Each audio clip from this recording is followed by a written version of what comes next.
Ecco, come valuti un po' tutto questo insieme delle cose che stanno succedendo ad Agrigento? Beh, quello che sta succedendo in provincia di Agrigento era una situazione incancrenita da decine di anni.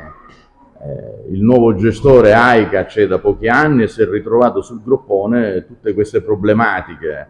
Tra l'altro, non essendo una società che è stata capitalizzata a dovere, ha dei problemi di liquidità per poter far fronte a quello che sono le problematiche della vetustità degli impianti. Oltre a questo, AICA affronta anche un problema che noi come forum abbiamo sempre sottolineato, del pagamento dell'acqua all'ingrosso al gestore di sovrambito a un prezzo estremamente esorbitante. Noi su questa cosa chiediamo che ci sia un approfondimento, perché non è possibile che il gestore di sovrambito ci rivenda la nostra stessa acqua a un prezzo estremamente esoso.